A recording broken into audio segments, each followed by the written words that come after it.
Mohon izin, apakah slide-nya bisa dilihat, teman-teman? Aman Pak Halo. Sulud. Lihat. Oke, Gimana? kelihatan. Oke, terima Melihat. kasih banyak. Oke, terima kasih banyak. Eh, jadi di malam hari ini kita akan membahas terkait dengan celah copy file ya. CVE 2026-31-431 ya. Jadi ini eh, celah yang lumayan cukup baru sih sebenarnya. Dan menurut saya ini impact-nya cukup besar sih. Kenapa? Karena eh, aktor selanjutnya nanti mendapatkan akses sebagai administrator di dalam sistem. Jadi kita belum selesai satu, kemudian ternyata kita muncul lagi celah baru. Jadi kita belum selesai menyelesaikan satu kasus, ternyata kita eh, dapat celah baru lagi, namanya dirty frag ya. Jadi ini merupakan apa? Kelanjutan lagi dari copy file ya. Jadi setelah copy file kemudian ditemukan lagi celah baru yang kita sebut dengan dirty frag. Itu sama jika dieksploitasi, hacker selanjutnya bisa punya akses ke dalam sistem sebagai administrator ya. Jadi jadi celah copy file ini Oh, yang ditemukan Ti, oleh ya yang Ti ini lagi makan. ya halo ya mohon izin di off cam dulu Pak, di off mic dulu ya. Jadi ini dilaporkan dari SYNCODE ya. Itu tahun 2009 29 April 2026. Jadi ini masih beberapa minggu yang lalu. Jadi celah ini tuh ditemukan oleh AI ya. Jadi celah ini tuh ditemukan oleh AI. Jadi eh, inilah konsekuensi ya perkembangan dari AI gitu. Jadi ada celah-celah yang mungkin terdapat pada sistem-sistem yang legacy ya, celah-celah yang mungkin terdapat pada sistem-sistem jadul itu mulai didiscover setelah adanya AI. Jadi ini contoh penerapan bagaimana kita menggunakan AI untuk menemukan adanya celah-celah yang mungkin dulu itu tidak pernah ditemui. Dan celah ini menurut saya cukup lama dia karena dia terhitung itu dari tahun 2013 ya. Jadi bayangkan celah dari tahun 2013 itu nanti ketemu di tahun 2026. Jadi bayangkan itu berapa tahun waktu yang dibutuhkan itu. Dan ini didiscover oleh SYNCODE ya. Jadi nanti ada AI.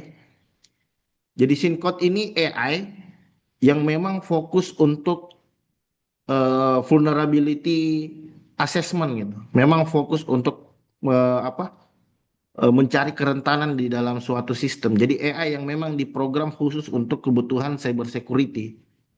Jadi SYNCODE ya nanti kita coba bukalah seperti apa sih itu SYNCODE itu ya.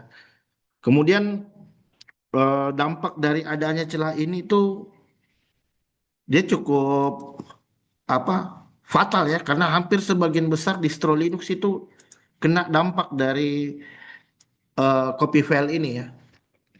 Entah itu distro Ubuntu, Red Hat, OpenSUSE, Amazon Linux ya dan lain sebagainya. Jadi cukup banyak distro yang selanjutnya kena berdampak pada celah CVE ini, terutama eh, Linux yang menggunakan kernel versi 4 sampai versi 6. Ya, jadi dari rentang kernel Linux versi 4 itu tahun 2017 sampai sekarang 2026. Jadi kernel versi 6 pun masih kena itu, tapi naik di versi kernel 6.18 kalau nggak salah itu udah secure itu, udah nggak kena di area itu gitu. Jadi 4 sampai versi mayor 4 sampai yang versi 6. Dan si dan CVE 2026 ini masuk ke dalam kategori CISA CAF ya. Jadi artinya CISA merilis CVE ini sebagai CVE aktif ya. Jadi CVE aktif yang banyak ditargetkan oleh para aktor dan sejauh ini masih belum ada patchingnya yang betul-betul bisa menangani gitu.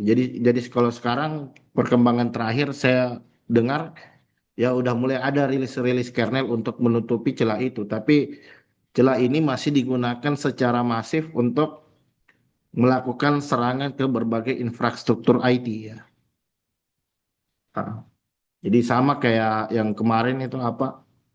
Ada celah zero day juga itu yang menyerang ke ini apa cPanel ya. Jadi dia nyerang ke cPanel dan ke web hosting manager ya. Jadi itu terjadi serangan secara masif ke berbagai infrastruktur server yang mana server-server itu menggunakan WHM ya, web hosting manager atau cPanel.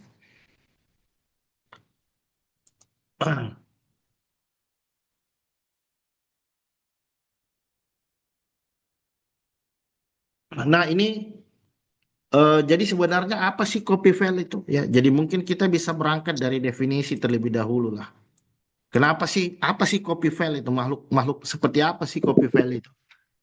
Jadi jadi copy file ini adalah fitur ya. Sebenarnya dia itu fitur di dalam kernel Linux, yang mana fitur yang ada di dalam kernel Linux ini disalahgunakan, ya, disalahgunakan untuk melakukan privilege escalation ya. Nah, makanya dia disebut dengan LPE, Local Privilege Escalation. Artinya apa? Artinya penggunaan eh, celah ini juga nggak bisa dilakukan secara serta-merta. Artinya apa? Artinya si hacker dia harus punya akses ke lokal server, gitu. Harus punya akses ke server yang diidentifikasi punya celah copy file ini. Jadi nggak semudah itu juga. Sekalipun kita cara nyerangnya, cara eksploitasinya mudah, tapi ya tetap butuh effort juga. Artinya apa? Artinya si aktor dia harus punya initial access ya. Jadi yang dimaksud dengan initial access ini si aktor dia harus punya akses awal masuk ke dalam server, masuk ke dalam OS. Nah, berarti berarti yang bisa menjadi aktor yang berpotensi menjadi aktor untuk saat ini itu siapa? Ya internal threat dari dalam ya. Jadi misalkan kalau ada orang yang kebetulan punya akses ke server sebagai user biasa dan kebetulan ternyata dia punya akses ke server yang mana server itu punya celah copy file ini. Nah, dia bisa pakai nih exploit ini untuk mendapatkan hak akses administrator. Nah, ini yang bahaya nih. Jadi untuk sementara internal ini jadi perhatian ini. Jadi karena yang paling memungkinkan untuk melakukan ini itu insider threat, ancaman dari dalam internal. Karena untuk melakukan eksploitasi ke dalam celah copy file ini dibutuhkan initial access. Artinya apa? Artinya si user punya akses. Enggak root, tidak harus root. Tidak harus sebagai administrator, tidak harus sebagai root. Dapat akses sebagai user biasa saya sudah cukup.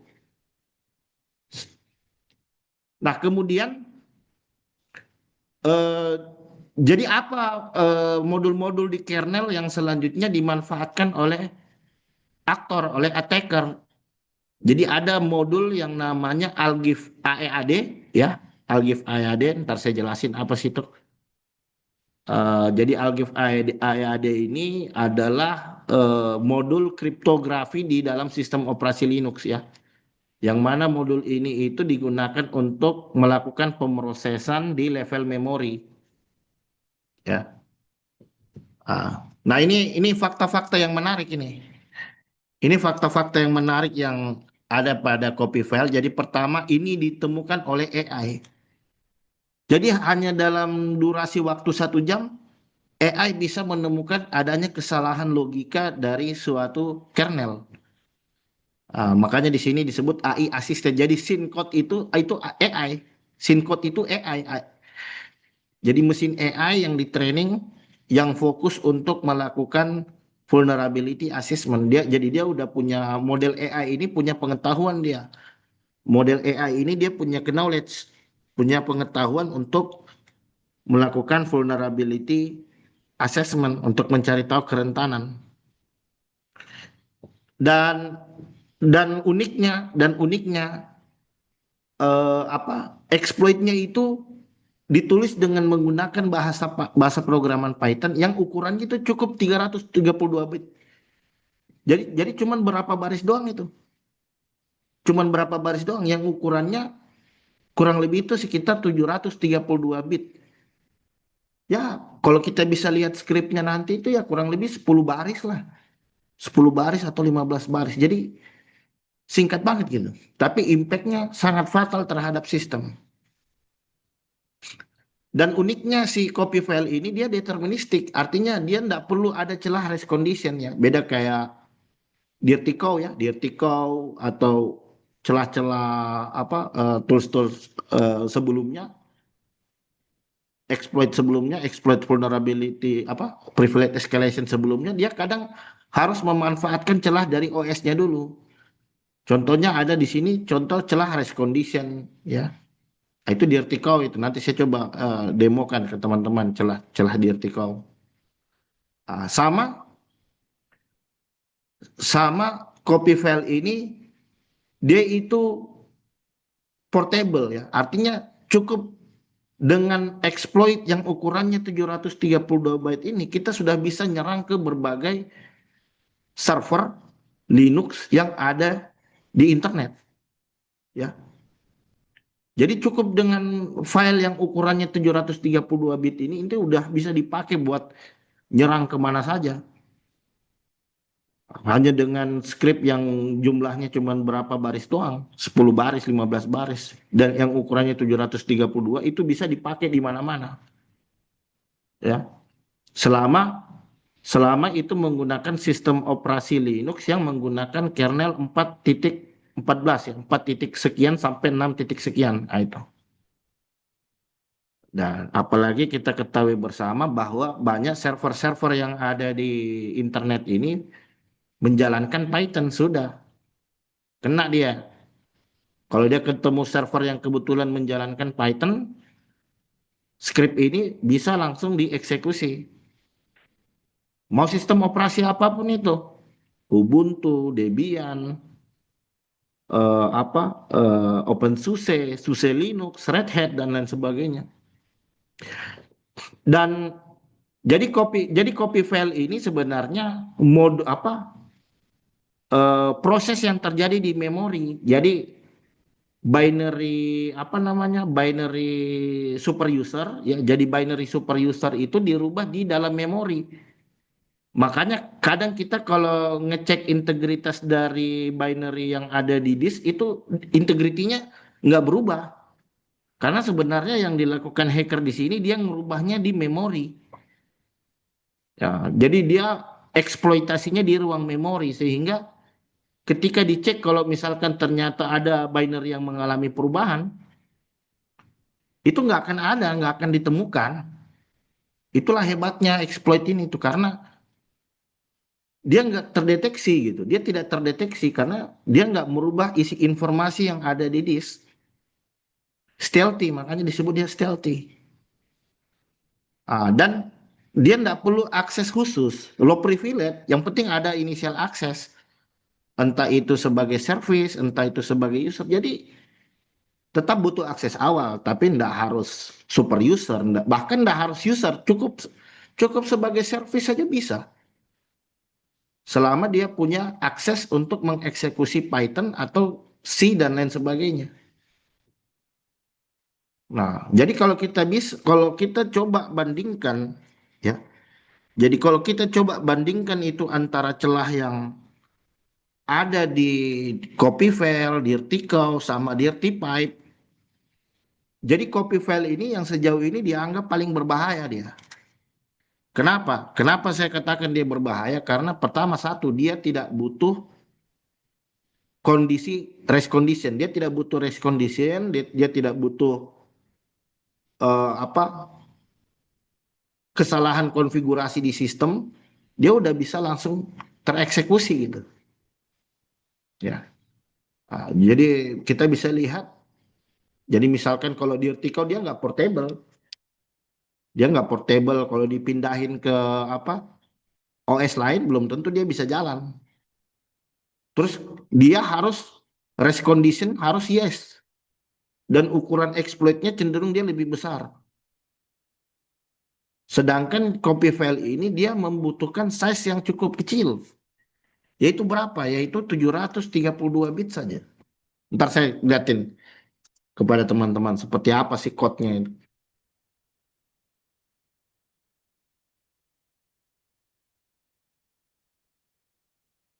Nah, jadi ini root cause-nya. Jadi setelah ditelusuri, ternyata akar masalahnya itu ada commit ke source code repository ya, yaitu commit nomor 72548B093 EE3 itu tahun 2017 ya. Jadi ada commit di tahun 2017 yaitu ada aktivitas menambahkan modul.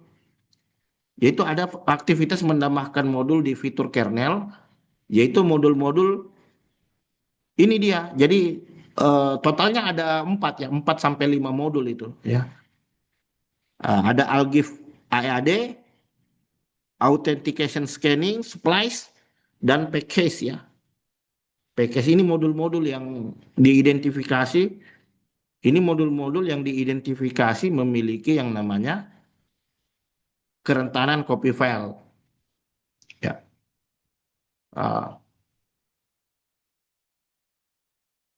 Jadi ketika kita meload sebuah binary, ketika kita load binary itu kan dia dieksekusi di dalam ruang memori ya. Kalau kita load memori kan, nah jadi si aktor memanfaatkan keempat modul kernel ini. Jadi dia akan memanfaatkan 4 modul kernel ini untuk menulis ke dalam alamat memori, sehingga dengan begitu dia bisa merubah gitu. Sehingga dengan begitu dia bisa merubah informasi dari binary sudo. Jadi dia bisa merubah informasi dari binary sudo atau binary su melalui beberapa modul kernel ini. Dia manfaatkan ini. Jadi dirubahnya itu bukan di disk ya, bukan dia rubahnya itu bukan di sistem operasinya, bukan. Dia rubahnya itu pada saat di load di memori. Pada saat di load di memori itu kan ada pack lah, istilahnya pack gitu kan. Jadi pack ini kan nanti nyimpan beberapa address beserta dengan ukurannya. Nah, dia write ke sana itu barang. Dia write di beberapa bagian di memori, yang mana yang bagian dari beberapa bagian memori ini memuat informasi super user. Nah, di write lah di sana sehingga si hacker bisa dapat akses super user. Ah, jadi ini flow-nya. Ini flow yang terjadi. Jadi dia pakai ini AFALG ya. Jadi ini algoritma kriptografi. Terus di splice dipindahinnya pakai modul splice. Ya. Terus kemudian dia akan nge-trigger, dia akan nge-write 4 bit di setiap ruang memori. Jadi dia akan nulis itu. Di setiap pack itu dia akan nulis 4 bit, 4 bit, 4 bit.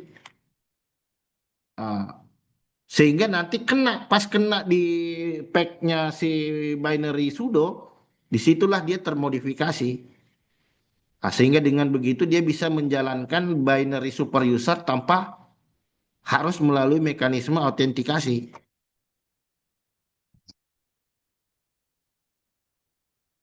Nah, jadi kalau kita coba telusuri, ya, kalau kita telusuri, nah ini kalau kita cek di CVE, dia masuk ke dalam kategori skor CVSS 7,8.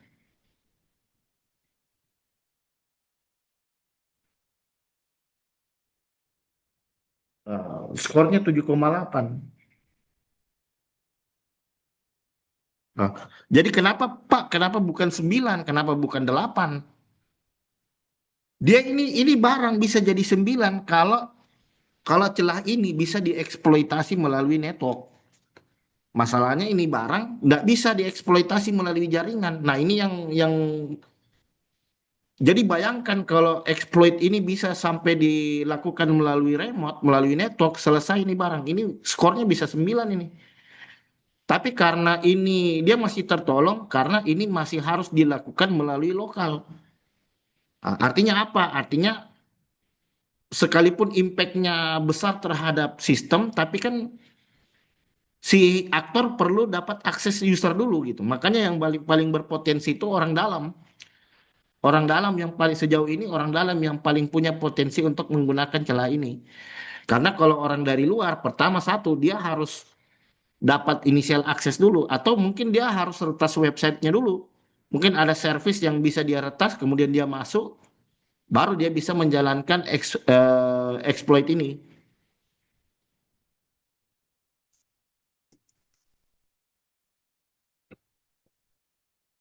Ah, makanya tertolong di sini dia.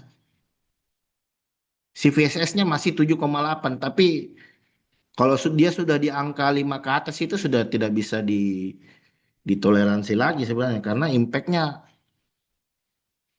fatal ya. Ya.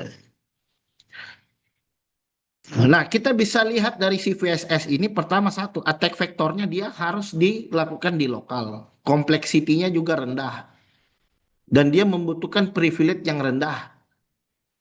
Dan itu bisa dilakukan tanpa interaksi user. Artinya kita bisa langsung mengeksekusinya tanpa perlu ada intervensi dari user lain. Nah, jadi ini yang ini daftar distro Linux yang kena impact dari CVE 2026 31431 ini. Yang pertama ada apa? Ada Ubuntu.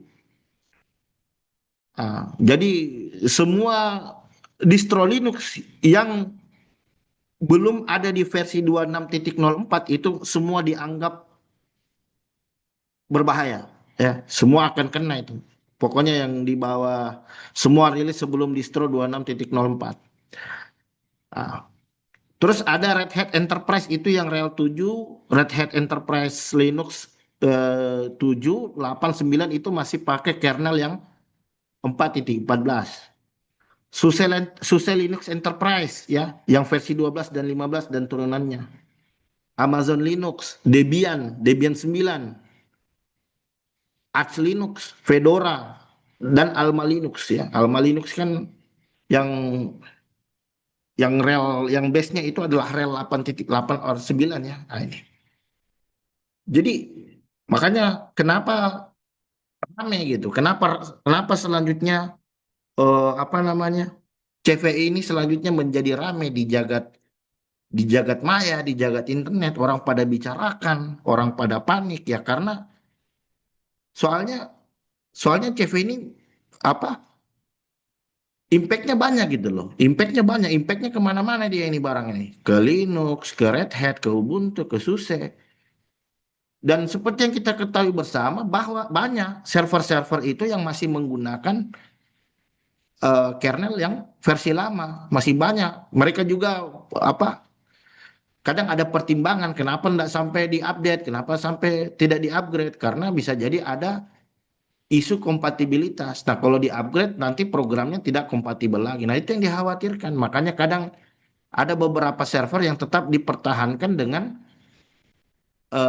versi kernel yang seperti itu.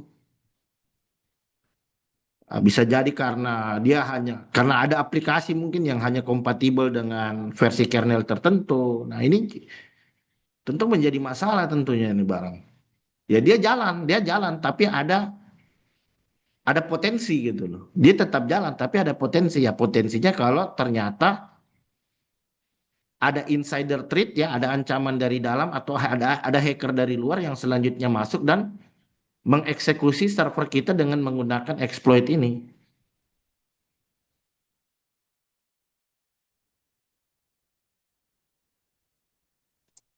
Nah, jadi skenarionya bagaimana? Jadi ini perlu diluruskan ini karena menurut saya banyak yang tidak begitu paham tentang kerentanan dari CVE copy file ini. Jadi banyak argumentasi yang mengatakan makanya pakai Docker, makanya pakai container, makanya pakai VM, makanya pakai cloud. Ya nggak ada urusan, nggak ada urusan. Sekalipun Anda pakai container, Anda pakai VM, kalau sistem operasinya pakai kernel yang teridentifikasi punya isu tadi ya tetap bakalan kena itu barang. Jadi tidak ada urusan, Pak. Ya. Jadi bukan pada masalah apa kontainernya, bukan pada masalah VM-nya atau VPS-nya, bukan, tapi sistem operasinya gitu loh. Masalahnya di dalam kontainer ini, di dalam virtualisasi ini dia menjalankan Linux dengan versi kernel yang rentan. Ini yang masalah. Jadi ini perlu inilah perlu kita luruskan. Kenapa kita laksanakan webinar? Kenapa? Karena kita perlu meluruskan ini.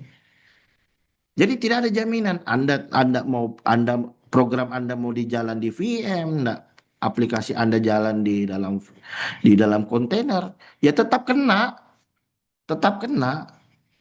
Jadi bukan itu solusinya. Solusinya ya Anda upgrade kernel. Kalau sudah ada patch-nya, kita upgrade kernelnya agar kernel kita menggunakan kernel yang versi stabil, kernel yang diidentifikasi sudah tidak bisa diserang lagi dengan jenis serangan copy file ini. Nah, jadi saya coba apa? Contohnya saya berikan ilustrasi nih. Saya kasih ilustrasi. Misalkan kita punya layanan cloud, ya. Misalkan kita pakai layanan cloud entah itu dari AWS, dari GCP, dari apa namanya? AWS, GCP, Alibaba atau Azure, Microsoft Azure ya. Selama di dalam layanan cloud itu kita masih menggunakan Linux dengan versi kernel yang rentan itu, asumsinya misalkan terjadi leak terhadap layanan SSH. Ya, jadi SSH-nya bocor nih. SSH service-nya kena take over sama hacker. Hacker menggunakan SSH service itu untuk masuk ke server. Ketika dia berhasil masuk ke server, dia bawa tuh exploit-nya. Dia bawa tuh exploit-nya copy file yang ukurannya 732 bit. Kemudian dia eksekusi itu barang, dapat dia akses. Dapat dia akses sebagai root. Sehingga apa? Sehingga cloud environment-nya sekarang sudah di take over oleh hacker. Nah, jadi ini studi kasusnya. Misalkan kalau layanan itu ternyata ada di cloud. Nah, misalkan kalau layanan itu ada di kontainer. Kontainer itu kan menjalankan aplikasi kan. Kontainer menjalankan aplikasi, hacker ternyata aplikasi ada kerentanan. Aktor ternyata bisa mengeksploitasi kerentanan di aplikasi itu sehingga dia bisa dapat akses ke shell-nya. Ketika dia dapat akses ke shell kontainer, dia jalankan script copy file ini dan boom, apa yang terjadi? Aktor sekarang nguasain kontainernya. Karena dia bisa dapat akses sebagai root di dalam host node-nya si kontainer ini. Nah, sekarang skenario-nya lagi, misalkan kalau sistem itu berjalan di CI/CD pipeline. Nah, jadi dia memanfaatkan celah pada proses build. Sehingga dengan begitu aktor bisa dapat akses sebagai user. Nah, ketika dia sudah dapat akses sebagai user, dia bawa tuh exploit copy file tadi. Dieksekusi, dapat lagi akses. Nah, dan yang lebih parah ini kalau yang insider. Ini yang lebih parah. Tapi bukan berarti bukan berarti yang eksternal tidak punya potensi. Potensinya juga ada. Tapi yang paling berpotensi di sini adalah insider. Orang-orang yang punya akses ke server.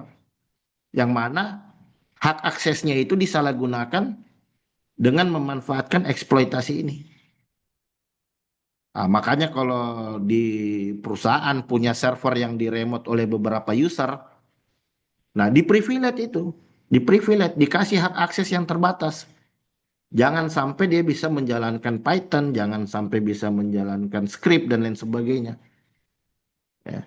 Di privilege dia, supaya hak aksesnya terbatas agar dia tidak melakukan penyalahgunaan ke dalam sistem yang dimiliki. Nah, misalkan contohnya insider ya, sebelumnya dia punya akun user biasa.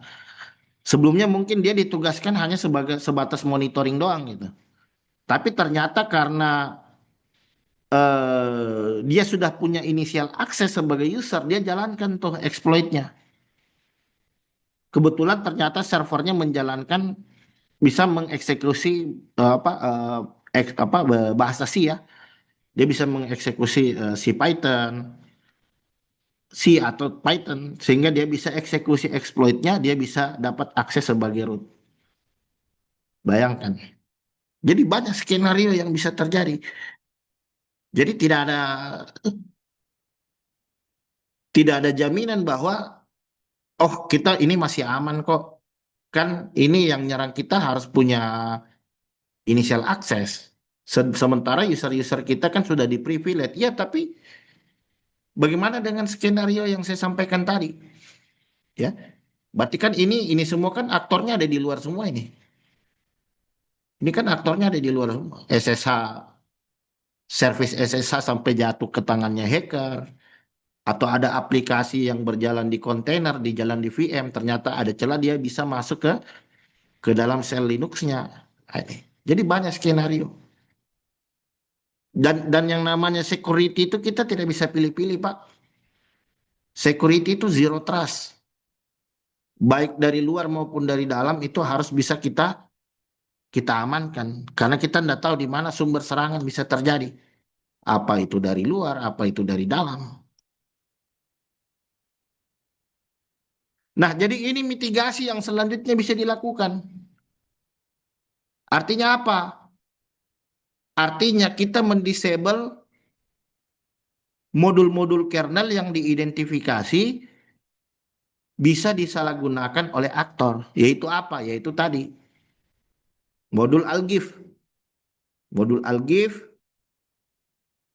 kita cek versi kernel, kita cek daftar service modul yang ada di sistem, kemudian kita lakukan pengujian.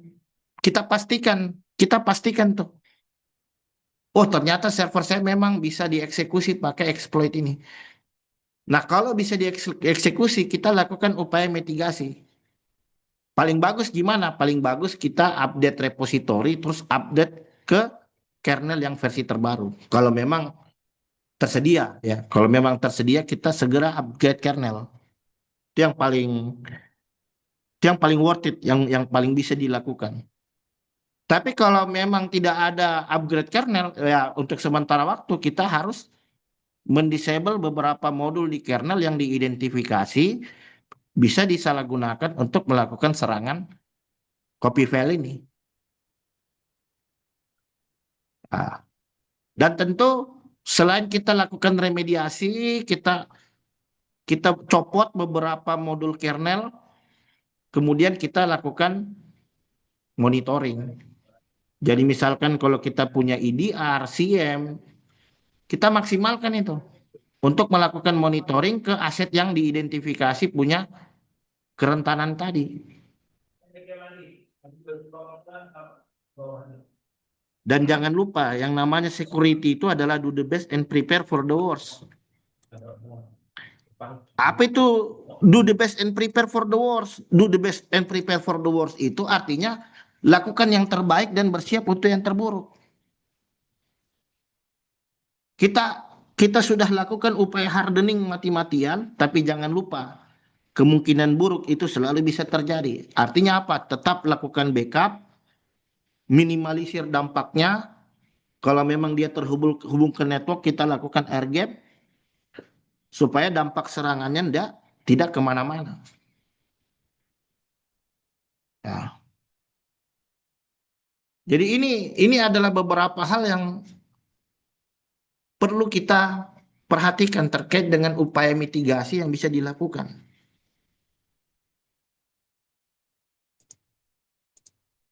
Nah, jadi kalau kita lihat timelinenya, jadi bayangkan itu dari 2006 sampai 2017 itu berapa tahun itu kira-kira? Coba hitung. Dari 2026 ke 2017, hampir 10 tahun, Pak. Betul tidak? Setelah 10 tahun baru celah ini ditemukan. Inilah hebatnya AI. Inilah hebatnya AI. Jadi Saya prediksi ke depannya akan banyak temuan-temuan lagi yang sebelumnya dulu mungkin kita nggak tahu itu. Dulu mungkin kita nggak tahu, tapi dengan adanya AI kita bisa menemukan sesuatu yang sesuatu yang tersembunyi ya. Jadi saya anggap itu harta karun.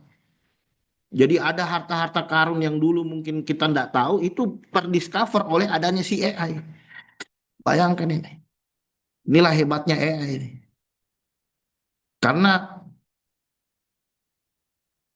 dia bisa mendiscover sesuatu yang kita tidak tahu loh sebelumnya. Ternyata ada celah ini gitu. Bayangkan 10 tahun, Pak. Setelah 10 tahun baru celah ini ditemukan. Jadi ini insidennya itu dari 2017 setelah setelah di trace back ini komitnya itu di tahun 2017. Bayangkan 10 tahun, Pak. Jangan-jangan celah ini udah ada yang manfaatkan kita nggak tahu ini. 10 tahun bayangkan. Jadi itu komitnya jadi dia komit itu di branch 72548B093E3. Disinilah awal kernel bugnya itu muncul di sini. Nah, terus kemudian dilaporkan oleh pihak dari Sincode ya, dilaporkan oleh pihak Sincode, terus diassign dengan CVE 2026-31431. Jadi di report ke CVE ya, Common Vulnerability Exposure itu biasa di NIST ya, NIST, diproses sama mereka, keluarlah CVSS-nya, CVE-nya. CVE dan CVSS-nya. CVE-nya itu CVE 2026-31431, sedangkan CVSS-nya itu adalah 7,8, 7,8. Ah. Jadi itu prosesnya itu dari 24 Maret. Jadi mulai keluar CVE-nya itu di April. Tapi mereka mendiscover temuannya itu dari Maret. Ya. Terus di discover ada vulnerability, kemudian dicoba buat exploitnya. Ya, exploit yang saya katakan tadi yang size-nya itu cuma 732 bit. Terus diuji. Ternyata diuji work di Ubuntu, work di RHEL, SUSE. Dan 1 Mei pihak CISA menginformasikan bahwa celah ini itu lagi aktif dieksploitasi di luar sana. Jadi kita tidak tahu karena exploit ini tuh ada di GitHub, bisa kita pakai. Kita nggak tahu, bisa jadi hacker dia ngembangin lagi exploitnya buat bisa dipakai nyerang secara remote. Kalau sekarang kan dipakai hanya buat nyerang secara lokal, artinya apa? Artinya si hacker harus punya initial access ini barang. Harus punya initial access dia. Makanya untuk sementara waktu insider yang paling potensi. Tapi kita jangan meremehkan. Artinya bisa jadi exploit ini dikembangkan karena kan seperti itu, sering terjadi seperti itu. Rilis satu exploit dikembangin lagi sama hacker jadi lebih advance. Jadi kita harus bisa lebih duluan dari hacker dalam upaya mitigasi, dalam upaya patching yang selanjutnya bisa dilakukan.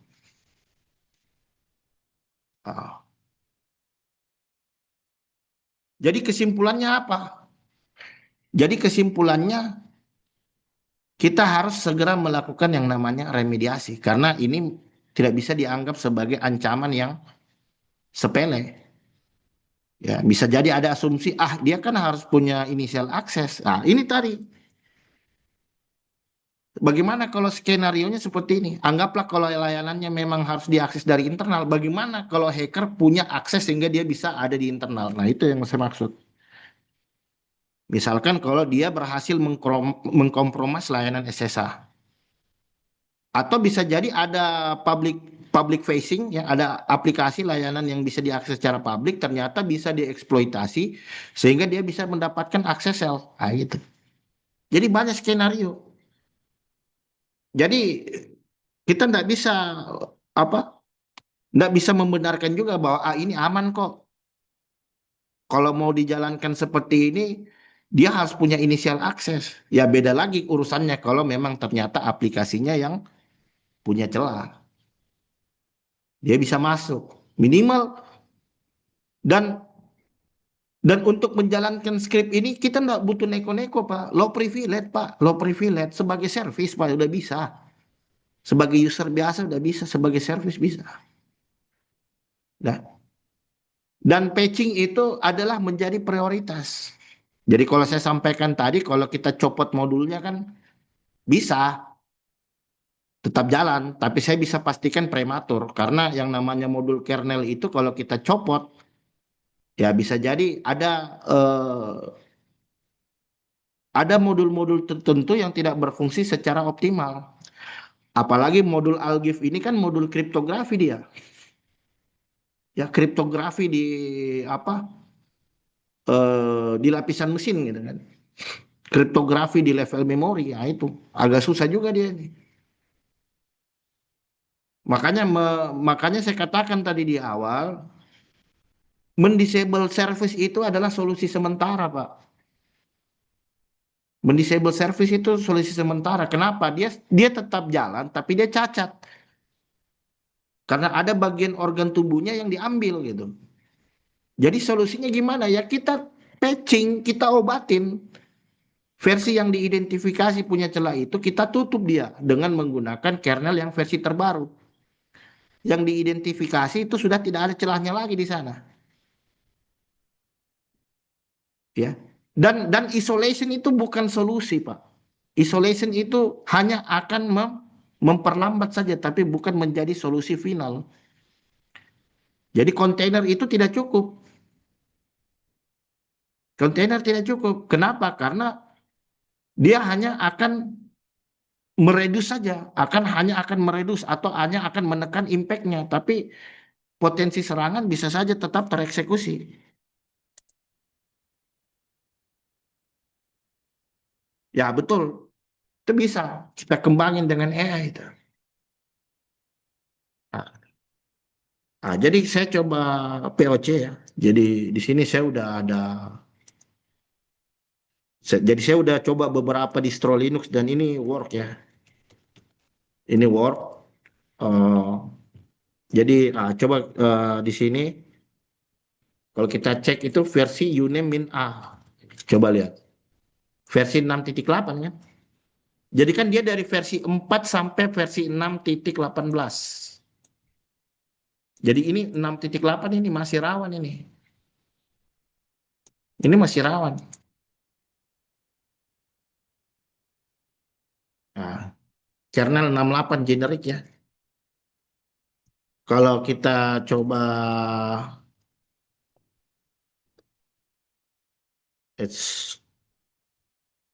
saya coba ls mode, ls mode. Nah, ini. Ini kan modul-modul kernel ini. Ini kan modul-modul kernel. Ya.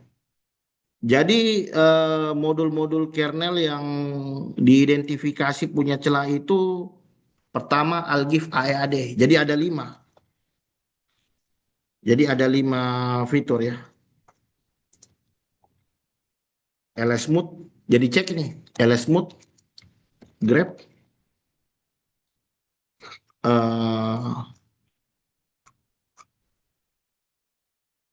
Algif AEAD. Ada kan? Coba lihat. Ini modul kriptografi nih. Ini modul kriptografi. Terus selain itu, kalau ls mode Algif AEAD itu biasa dengan AF algorithm. Nah ini, nah, itu ada kan? Ada. Terus dia membutuhkan modul authentication. Dia modul pakai authentication. Authentication. Ini. Nah, itu ada kan? 1, 2, 3. Nah ini. Terus kemudian ada ya selebihnya itu apa submodulnya lah. Ini modul utamanya. Submodulnya itu ada Algif kriptografi. Algif hash, coba Algif hash. Nah, itu. Tapi ini masuk ke dalam ini modul kernel modul utamanya. Ah, jadi kalau kita coba cari di internet, saya coba buka. Ah ini, ini exploitnya.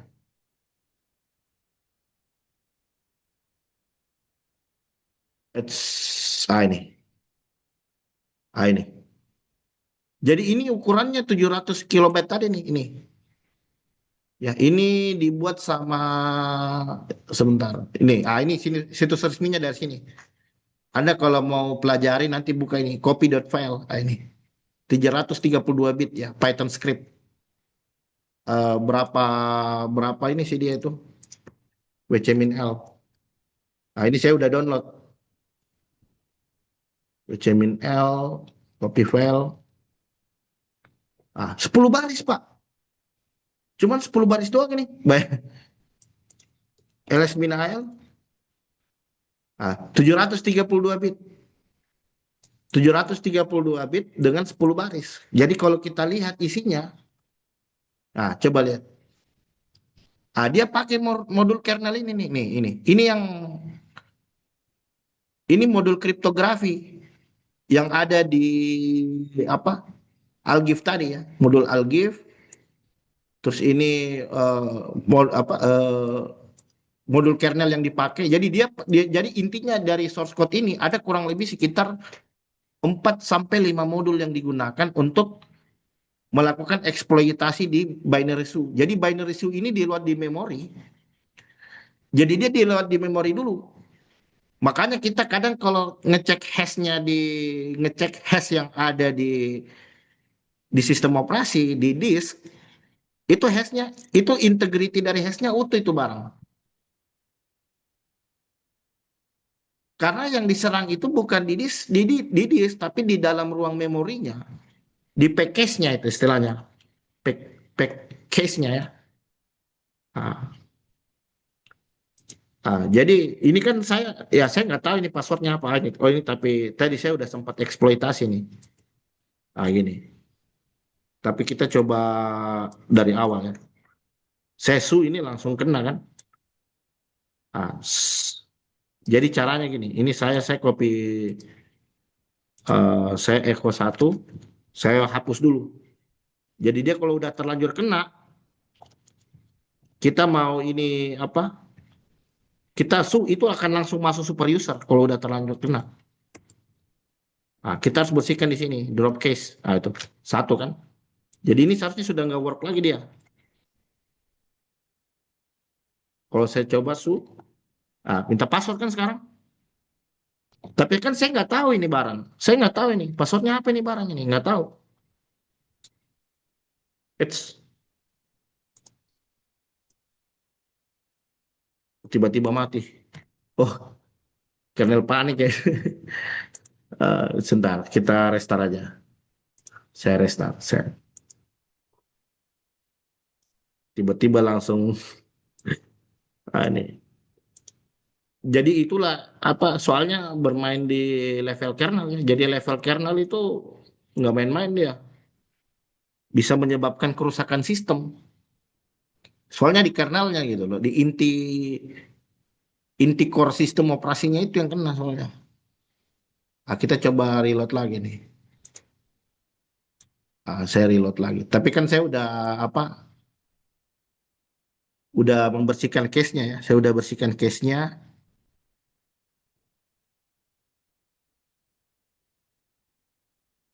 Nah, oke sambil dia ini, kita coba lihat. Ini copy file. Copy file. Ini. Jadi ini yang affected ya. Ini yang efek. Jadi kita bisa lihat di sini ini Ubuntu 24, Amazon Linux 2023, RHEL 10, SUSE 16 kena semua ini. Coba lihat kena semua ini barang. Jadi ini yang dia pakai modul splice ini. Authentication scan, AF algorithm, splice. Jadi dia nge-write ke 4 bit pack case ya. Jadi memory pack di case itu di write sama dia ini. Jadi ini obatnya ini untuk sementara ini obatnya sampai ada upgrade versi terbarunya ya. Jadi kalau misalkan belum ada obatnya ini barang untuk sementara ini dulu pakai. Kalau belum ada kernelnya, upgrade kernelnya pakai ini dulu. Jadi di sini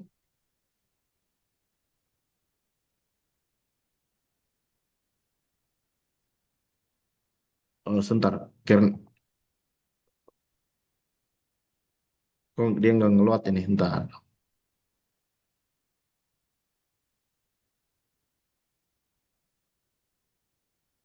Oh, wait. Saya mau demo malah jadi begini. Ntar ini kita nggak apa-apa, kita hapus dulu ini barang. Nanti kita ekstrak lagi, nggak apa-apa. Jadi ini saya udah ada. Biar kita betul-betul dari kosongan ya. Ini betul-betul POC ini. Karena memang kita betul-betul dari nol ini. Betul-betul POC ini barang ini. Nah ini. Ini kan dari sini kan.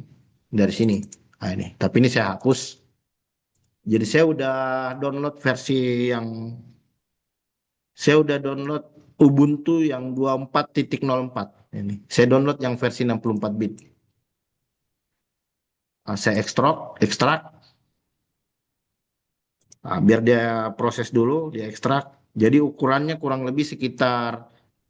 Jadi kalau dikompres 2 giga, tapi kalau diekstrak ukurannya kurang lebih sekitar 6 giga. Nah, jadi saya tidak pakai OS yang sudah saya oprek sebelumnya. Ini betul-betul kita kosongan ini. Betul-betul fresh download ini. Kita betul-betul fresh download dari internet. Kita betul-betul POC gitu.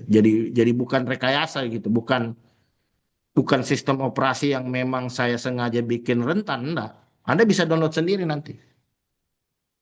Anda bisa download sendiri. Anda coba buktikan sendiri. Nah, diekstrak dulu. Kita sambil dia proses ekstrak. Sambil dia proses ekstrak, kita coba lihat tadi. Jadi, di sini dia sudah ini coba lihat. Di sini dia udah sertakan link exploitnya. Jadi udah ada di GitHub. Adapun yang lain-lain itu udah modified semua itu. Kalau ini yang langsung versi resmi dari copy file ini. Ini yang dia rekomendasikan ini. Kalau yang jadi saya banyak cek di GitHub udah mulai banyak yang rilis tapi core-nya itu dari sini. Ini core-nya. Ini. Ini core-nya ini. Jadi 10 baris ya. Ah, jadi di sini ini kalau saya bisa bagi ini exploit ini library-nya ya, ini library yang dia pakai. Terus kemudian ini konfigurasi nih. Ini dia nyiapin exploitnya di sini. Ini dia nyiapin konfigurasi exploitnya itu di area ini. Ini konfigurasinya ya. Ah. Terus kemudian ini proses exploitnya itu di sini. Di sini proses exploitnya. Jadi kenapa dia dikompres? Ya, jadi dia dikompres dengan jadi ini binary ini. Binary yang sudah dikompres karena ini binary ini nanti akan dieksekusi di memori. Makanya dia harus bentuknya seperti ini nih. Terus nanti kan ada offsetnya ya, ada offset apa kalau di memori itu kalau kita lakukan apa namanya? Binary exploitation itu kan harus ada offset memorinya ya, alamat starting address memorinya dari mana. Nah, dia nanti akan nge-write ke situ. Setelah dia berhasil nge-write, dia panggil su yang sudah dimodifikasi. Jadi di sini proses modifikasi binary su-nya. Setelah dimodifikasi binary su-nya baru dipanggil. Ini. Jadi yang dipanggil ini yang sudah hasil modifikasi. Yang dipanggil ini hasil modifikasi yang dari memori. Ya ini. Ini hasil modifikasi yang dari memori. Ini pilotnya nih. Jadi dia racik pilotnya itu di sini. Ini proses peracikan pilotnya itu ada di sini nih. Nih. Ya. Jadi di sini dia ngeload beberapa modul ini. Ini beberapa modul. Jadi dia pakai modul kernel. Dia pakai modul-modul kernel terus untuk melakukan modifikasi di dalam memori. Jadi udah. Kita coba new. Jadi namanya kalau saya langsung open, sepertinya saya harus bikin VM-nya dulu ini sebentar. 64 bit. Nggak bisa. Ini berarti saya harus bikin VM-nya dulu. Ubuntu 24.04. eh OS Edition, image-nya nggak perlu. Ah, saya kasih gedein RAM-nya dulu, biar enak kita ngelotnya itu lebih cepat gitu. 4096 aja. Terus ini saya setting untuk storage.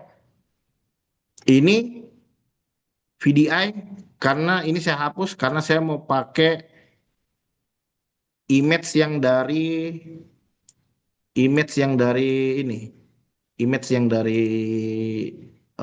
Ubuntu 24 tadi. Nah, ini saya panggil berarti di sini download 64 bit.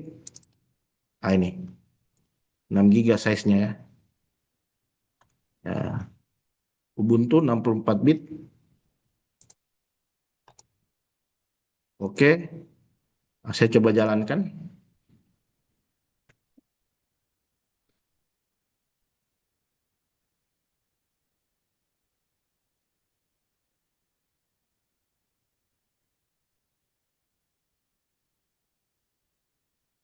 Oke, dia proses dulu. Oke.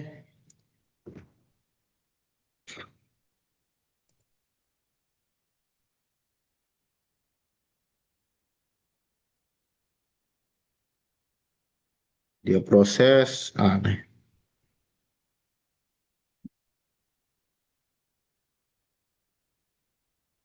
Ubuntu 2404.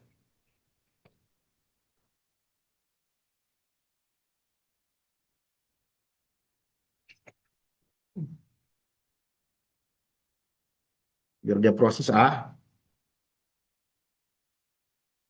Osboxes. Osboxes.org.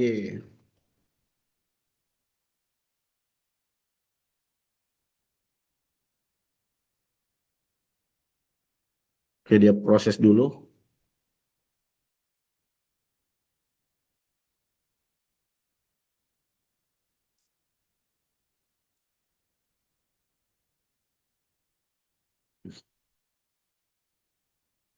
Oke, udah. Open terminal.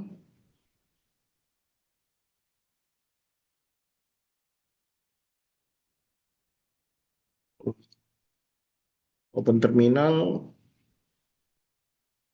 Kedap-kedip ya. Soalnya di virtual machine soalnya. Jadi VGA-nya nggak kompatibel.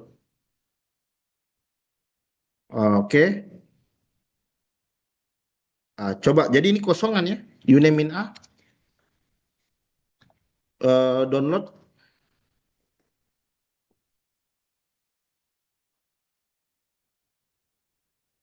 CD home. Osboxes. Jadi saya mau download exploitnya.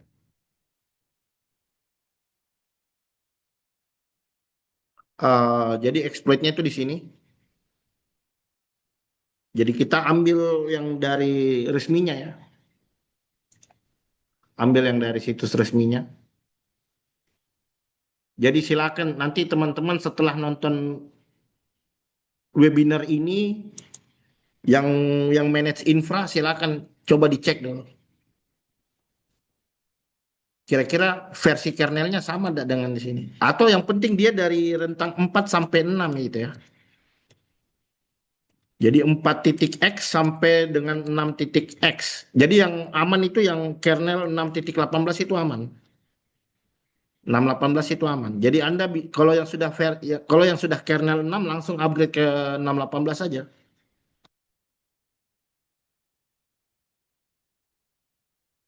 Jadi eh, kita harapkan lah ya, artinya kita harapkan kita bisa terhindar lah ya. Jadi teman-teman yang pengelola infra, teman-teman yang manage aplikasi, diharapkan kita bisa terhindar lah dari apa namanya eh cyber attack gitu yang memanfaatkan celah ini. Nah, ini kopi, ya itu tadi ya. Nah, ini saya langsung widget aja nih barang. Nah, di sini kan udah ada Python ini. Nah, ini saya udah image kan yang udah ada Python.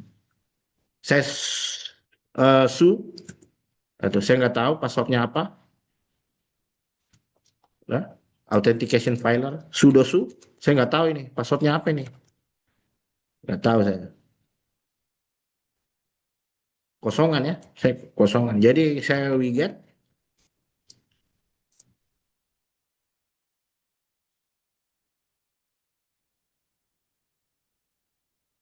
Nah, ini, oh kok ini kacau kali. Nah, nggak apa-apa, saya ini aja. Kok malah download ini mentahannya? Nah, ini saya butuh RAW-nya.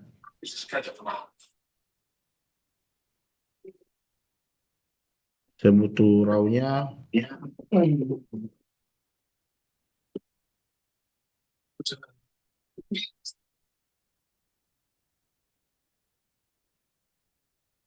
Ah, ini. Saya Hamud. Ah, jadi kita coba jalankan Python, Python, Python 3 copy file. Ketika saya enter, jebret, langsung UM-nya, UMI. Nah, root. Bayangkan itu cepat banget, Pak. Ini udah langsung jadi root ini, selesai nih, game over. Ah, sama dia kalau udah kena ini barang, ini kalau udah kena, saya exit ya, saya exit. Kalau udah kena, dia melengket di memori tuh.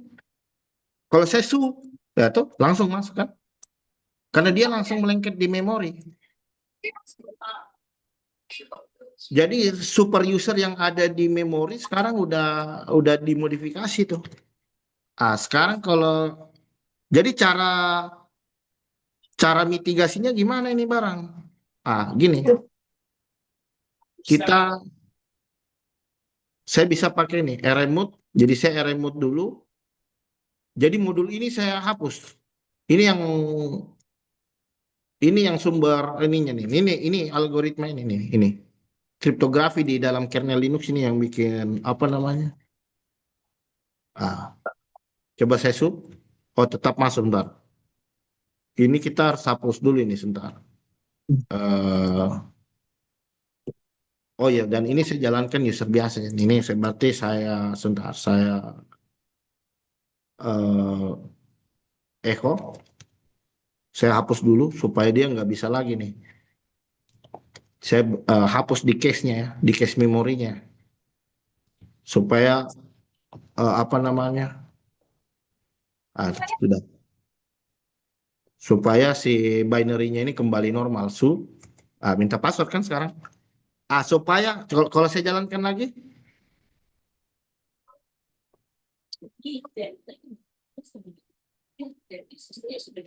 kalau saya jalankan lagi nih barang,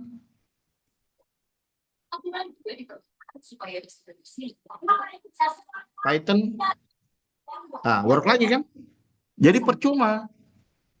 Dia nggak menyelesaikan masalah ini barang. Jadi caranya gini, kita echo dulu. Jadi ini solusi sementara ya. Ini solusi sementara teman-teman. Artinya ini bukan solusi final karena solusi final itu teman-teman harus upgrade kernel cari ke versi yang stabil, versi yang secure gitu. Jadi ini udah nggak work lagi kan? Su, sudah nggak work lagi. Jadi caranya gini. Jadi saya masuk sudo dulu, su, saya pakai administrator yang aslinya osboxes.org. Sebentar, nggak apa-apa, saya pakai ini dulu. Karena saya sendiri lupa password administratornya. Ya anggaplah kita ngehack sendiri gitu. Python 3, terus rmod, jadi saya echo 1, rmod, algif, aead, ke dev0, echo 1, sudo t, proxys, pm drop case, exit. Baru ini saya jalanin lagi nih, echo, install, algif. Ini saya disable untuk sementara waktu ini, aead, bin fals.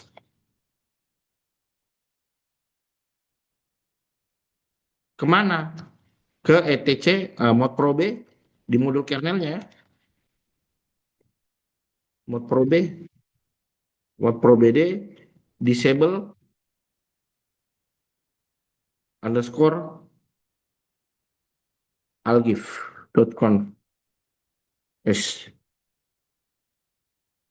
sudo ya. Pas.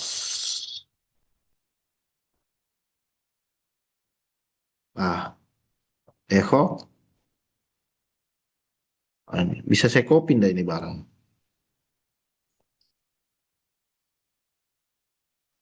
Mudah-mudahan work ini ya. Mudah-mudahan work. Work. Sudah nggak work lagi dia ini barang.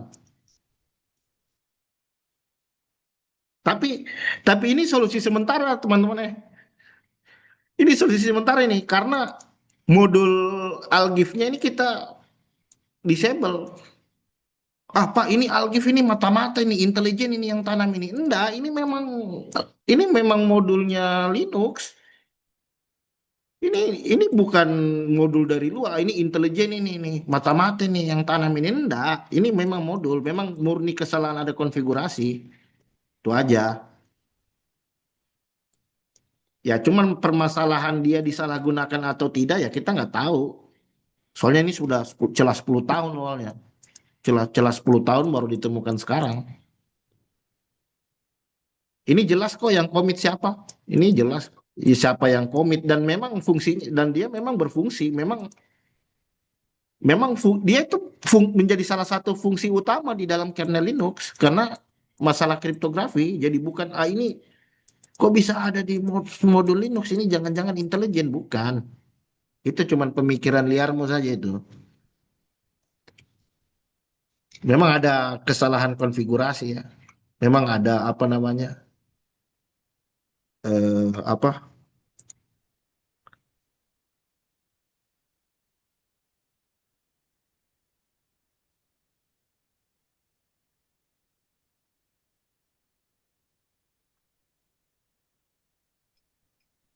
eh, jadi seperti itu ya, teman-teman ya. Jadi kita enggak banyak ya. Ya, jadi apa? Jadi ini solusi sementara karena kan memang dia modifikasinya kan di memori, tapi dia nggak bisa ngeload itu. Paling tidak dengan tidak meniadakan modul kernelnya dia nggak bisa pakai modul itu. Karena kan dia harus pakai modul itu dong untuk menjalankan eksploitasi.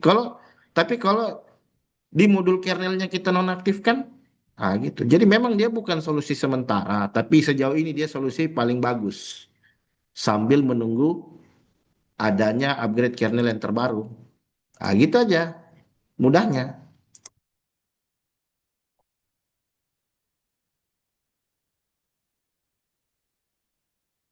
Oke,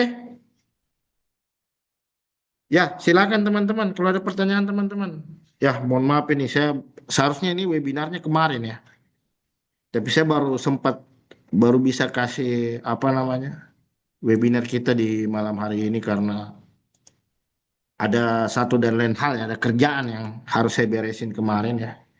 Jadi terima kasih temannya teman-teman yang udah sempat hadir di malam hari ini. Jadi ada Om Taro, selamat malam Om. Mas Adi, Om Yuli, Om Taufik, ini Allah teman-teman komunitas ya.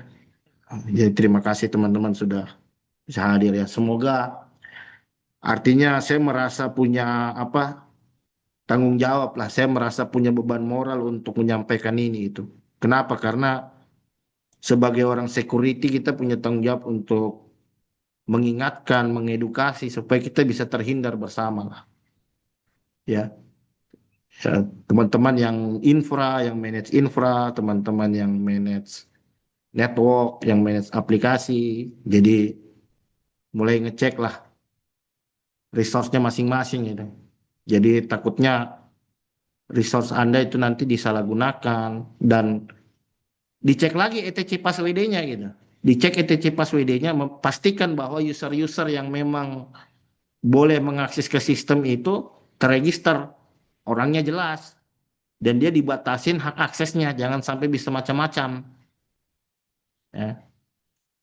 Uh, Sambil menunggu adanya upgrade kernel terbaru dan lakukan isolate ya agar dampak dari serangan yang terjadi tidak berakibat fatal. Kalau ternyata kalau ternyata server kita ini terhubung dengan berbagai host yang ada di dalam network. Jadi kayak semacam bikin area DMZ gitu ya. Jadi kalau kena di DMZ kena semua dalam satu network itu kena semua pasti. Dia bisa lateral movement dan lain sebagainya. Jadi itu saja. Terima kasih banyak teman-teman. Semoga apa yang kita pelajari di malam hari ini bernilai pahala di sisi Allah Subhanahu wa taala. Eh,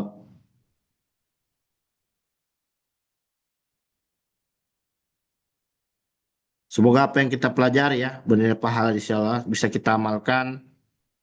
Eh, saya bisa tutup dan ucapan alhamdulillahirabbil alamin. Wabillahi taufiq walhidayah. Assalamualaikum warahmatullahi wabarakatuh. Waalaikumsalam. Terima kasih Pak Sul. Waalaikumsalam warahmatullahi wabarakatuh. Makasih banyak, Mas. Malam, Mas Sul. Selamat malam. Terima kasih. Saya mohon izin nih, Pak. Terima kasih semuanya. Mari Pak Sul, makasih. Mari pamit Pak Sul. Thank you, thank Mari, Pak. you. Mari, mari. Jangan lupa ngopi dulu, Pak. Ngopi, ngopi. Ngopi. Terima kasih. Saya izin live, Pak.